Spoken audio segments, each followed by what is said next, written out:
Para você que acompanha a nossa programação da sua Rádio Líder e Planetário, nós estamos na redação de jornalismo, onde a gente está recebendo virtualmente, né, através da videoconferência, a porta-voz do Grupo Polar, ela que é farmacêutica e diretora técnica, Liana Montemor.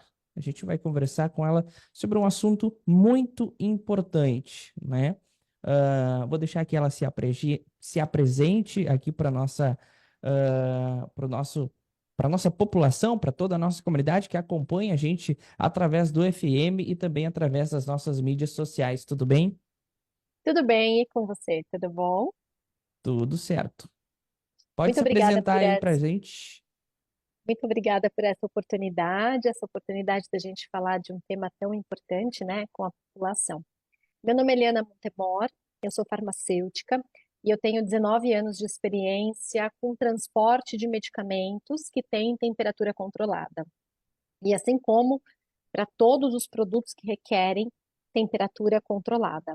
Eu atuo no Grupo Polar há 19 anos, como diretora técnica e estratégica na cadeia do frio, e coordeno também, faço toda a parte gerencial e do Laboratório Valida, que é um laboratório que faz todos os estudos de qualificação das embalagens, a gente estuda termicamente as embalagens que transportam os medicamentos. Muito bem, então é sobre isso que a gente vai conversar, né? O Brasil tem enfrentado uma intensa onda de calor aí, né? A gente está no estado do Rio Grande do Sul, a gente está sentindo aí temperaturas acima de 40 graus em alguns pontos, em algumas cidades do estado do Rio Grande do Sul, e a gente vai falar sobre a conservação, né, e o transporte de medicamentos sensíveis. Como essas ondas de calor afetam esses medicamentos? O que a gente precisa pensar inicialmente é que todo medicamento ele tem uma temperatura que deve ser controlada, seja durante o transporte ou no armazenamento mesmo, no nosso dia a dia, na nossa casa, né, na, no- no- na vida, no nosso cotidiano. Então, o medicamento tem uma temperatura que está lá na caixinha dele, ou seja, no cartucho. Essa temperatura pode ser, por exemplo, entre 2 e 8 graus, como as insulinas, as vacinas, aqueles medicamentos que precisam ficar na geladeira, como até mesmo medicamentos que possuem a temperatura entre 15 e 30 graus, que é a grande maioria. É aquele remédio para dor de cabeça, um anti-inflamatório, né? Remédios que não necessariamente sejam de alto custo, mas os remédios que a gente faz uso dentro da nossa própria casa. Então, qualquer temperatura fora dessa que é preconizada na embalagem do fabricante, ela pode ser prejudicial para o medicamento. E quanto mais quente a gente tem o nosso ambiente, mais esse medicamento ele está correndo risco de não fazer o seu efeito, ou de ter uma reação adversa, ou até mesmo em alguns casos, quando a gente coloca esse medicamento em temperaturas mais baixas, né? Porque Rio Grande do Sul a gente está falando de um estado onde nós temos temperaturas muito baixas, né, muitas vezes negativa, e temperaturas muito altas durante o verão. Principalmente agora durante o verão, que a gente tem as quedas de energia, que são muito comuns aqui no estado de São Paulo, né? Eu acho que para vocês aí no Rio Grande do Sul também. Sim, sim. Então, a gente tem as quedas de energia, esses medicamentos que precisam ser acondicionados dentro das geladeiras. Que o consumidor pode fazer? O que o paciente pode fazer quando cai a energia? Então, a gente precisa se preparar também para esse momento, né? E eu trouxe algumas dicas aqui para poder dar. Perfeito. Eu vou falar de um medicamento que eu tenho, digamos assim, mais propriedade, né? Que eu tenho na minha família alguns familiares que usam, que é a insulina, né? Mas entre outros medicamentos que são mais conhecidos aí pela população, que precisam deste armazenamento especial, quais seriam eles? Mais ou menos alguns que seriam mais conhecidos. De geladeira, a gente tem as insulinas, as vacinas que as pessoas podem fazer tratamentos em casa, hormônios para crescimento, tem muitos colírios que são sensíveis à temperatura. Só que quando eu falo dessa sensibilidade, eu também estou falando, né, desse analgésico, do anti-inflamatório, porque se você vê lá na caixinha, está escrito manter ou conservar entre 15 e 30 graus. Então, um medicamento como esse, que ele é deixado dentro de um veículo, por exemplo, essa temperatura pode facilmente chegar a 70. E quem nunca deixou um remédio para dor de cabeça dentro do carro, né? Então, eu vou deixar aqui porque o dia que eu precisar eu vou usar esse medicamento. Ou a gente acaba levando ali um comprimidinho na bolsa e muitas vezes deixa essa bolsa no sol. Então, a gente não precisa nem só falar dos remédios de geladeira, mas qualquer medicamento, ele precisa ter a sua temperatura conservada, tá? A insulina é um exemplo muito bom, né? Que tem uma grande parte da população com diabetes que precisa desse medicamento, mas a gente tem desde medicamentos de altíssimo custo, como, por exemplo, tem ampolas de um medicamento que custam 6 milhões de reais, né? Para uma sessão desse tratamento até os medicamentos que são mais comumente utilizados pela população, como os antitérmicos, um medicamento para gripe, medicamentos de uso mais comum também. Eu sou uma pessoa que então eu estou fazendo totalmente errado, né? Porque analgésicos, né, medicamentos para dor de cabeça, eu costumo deixar um em cada lugar, né? Um em casa, um no trabalho, um no carro, porque já eu sou uma pessoa muito esquecida, então eu esqueço. Então é totalmente errado. Então a gente deixar, por exemplo, dentro do carro que fica o dia exposto ao sol com uma temperatura muito alta interna, né? É, tá errado mesmo. A gente precisa mudar esse cenário. Você Muito, olha pode, só. você pode trazer a ineficácia, a ineficiência desse medicamento.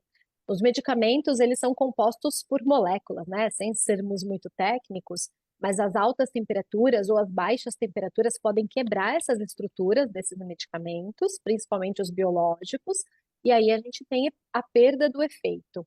Se a gente imaginar um carro parado no sol, mesmo que nós estejamos numa temperatura, não precisa nem estar tão calor como hoje, né? A gente está numa temperatura aqui em São Paulo batendo 35 graus, mas a gente está num recorde de temperatura esse mês, né? Temperaturas altíssimas, nem precisamos estar nessa situação para pegar um carro aonde a temperatura, com os vidros fechados, exposto ao sol, essa temperatura facilmente chega a 70, 72, 73 graus. Então, quando a gente entra no carro, a gente já sente aquele calor, precisa ligar o ar-condicionado, abrir o vidro, o medicamento certamente está sofrendo com isso lá dentro.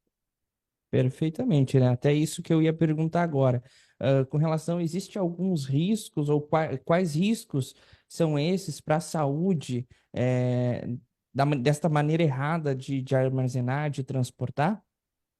Existem, e um dos piores, eu creio, que é você não ter o efeito desejado, né? E aí, mesmo se tratando apenas, né, de uma dor de cabeça, por exemplo, quando você toma um medicamento, você quer efetivamente ter o efeito desse medicamento, assim como pode afetar um tratamento de longo prazo, um tratamento de uma doença mais complicada, uma doença mais séria. Então, eu posso ter o efeito adverso, eu posso ter o congelamento também, né? Quando a gente fala de uma temperatura mais baixa. Então, isso pode trazer malefícios para a saúde, inclusive a falta de efeito, a falta de eficácia desse medicamento. Muito bem. Ah, tem uma pergunta aqui que eu vou reformular ela. Por exemplo, a minha avó tem o isoporzinho eu não sei como é o nome exato daquele negócio, vamos dizer assim, dentro do isoporzinho para carregar, fazer o transporte da insulina. Qual o jeito certo da gente fazer esse transporte? Perfeito, eu já vim preparada para essa resposta. Então, vou dar um exemplo aqui, tá?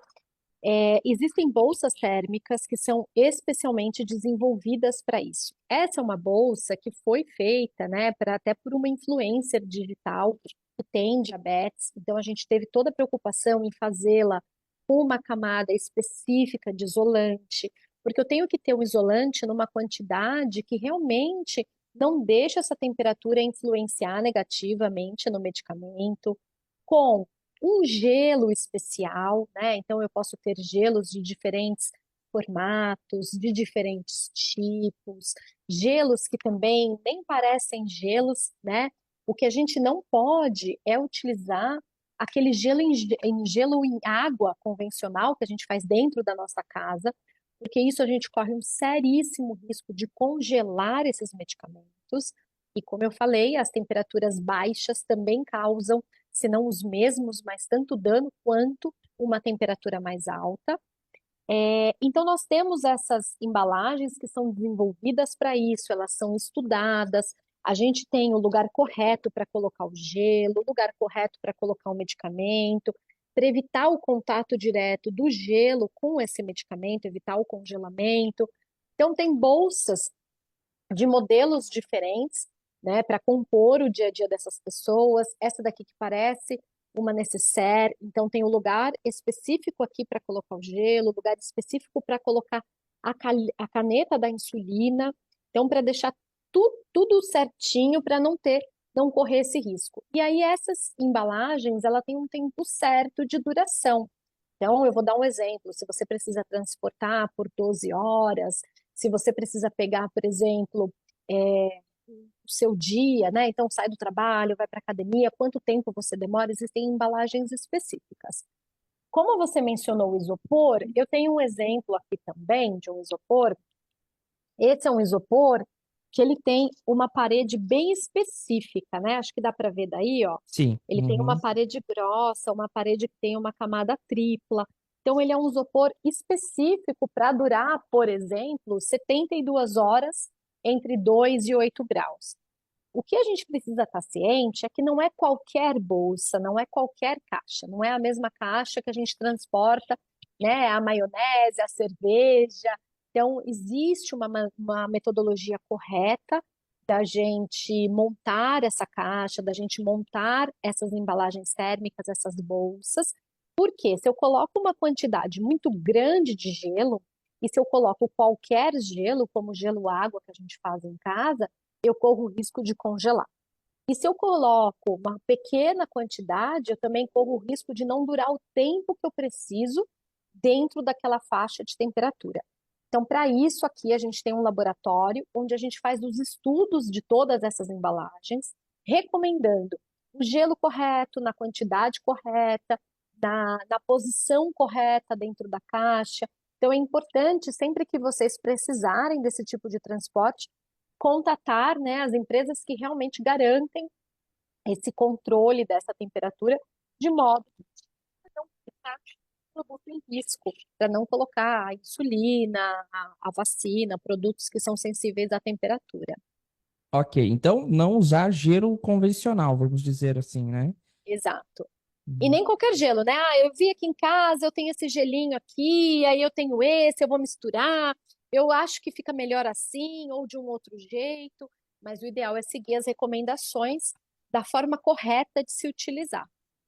Perfeito. E em casa, como eu armazeno? Não é, é no congelador, é na geladeira? Qual a temperatura que eu devo manter? No A gente frigobar, como funciona? A gente mantém a temperatura do produto. Então, se é um produto de geladeira, de 2 a 8 graus, eu mantenho ele dentro da minha geladeira. E se você precisa ter um plano de contingência, que é o que eu recomendo, né? Que as pessoas em casa que façam uso desses medicamentos tenham um plano B. Ou seja, tive uma queda de energia, o que que eu preciso ter? Quanto tempo demora para essa energia se reestabelecer na minha área? Então, o ideal é que você já tenha esse gelo congelado no seu freezer, que você pegue a caixa, né, que eu acabei de mostrar aqui, por exemplo. Então, você pega essa caixa, armazene o seu produto conforme as instruções, com o gelo que nós vamos instruir, e aí você vai ter esse produto conservado por mais 72 horas, por exemplo. Quando a gente está falando de uma pessoa que está no dia a dia, então ela pode fazer o uso para ir para o trabalho, para ir para a academia, para viajar de uma bolsa como essa, ele vai armazenar o gelo também no congelador, numa temperatura aí entre -15 e -25 graus, que é a temperatura que normalmente a gente tem no congelador da nossa casa. E aí, precise viajar, coloca ali os gelinhos nos compartimentos específicos, coloca o produto. E o ideal é que, quando a pessoa faz o uso diário, ela tenha outra troca de gelo para ir fazendo esse reabastecimento, né? Então, o gelo que ela usa hoje, ela vai usar de novo daqui 3 dias, e nesse intervalo de tempo, ela usa um outro conjunto de gelo que já vai estar congelado. E com isso, ela vai manter o medicamento na temperatura ideal, garantindo o tratamento, eficácia e a segurança desse paciente. Perfeito. Liana, mais alguma coisa que a gente possa destacar para o nosso ouvinte? Eu acho que esses são os pontos mais importantes, lembrando que também essas soluções devem ser utilizadas para quando você vai buscar o seu medicamento na Secretaria de Saúde, no posto de saúde, ou mesmo dentro da própria farmácia. Muitas vezes a pessoa que está entregando, né, entrega ali dentro de um saquinho plástico. Pode ser que você demore para chegar em casa para fazer o acondicionamento ideal. Então, eu preciso manter esse medicamento nessa temperatura, e aí você fazer uso desses recursos garantem realmente um tratamento seguro. É isso, quero agradecer muito a oportunidade de trazer essa informação para a população e parabenizá-los por ceder esse espaço para um tema tão importante. Muito obrigada. Perfeito. Eu que agradeço a oportunidade, a disponibilidade, de você estar conversando com a gente, com mais de 50 municípios ligados com a gente, além das mídias sociais, que é muito importante, né, esta informação. E para mim também me pegou de surpresa que algumas informações eu não sabia, que eu estou fazendo errado, e a partir de hoje, então, tomando esse conhecimento, vamos corrigi-las, né? Obrigado. Obrigada, um super beijo.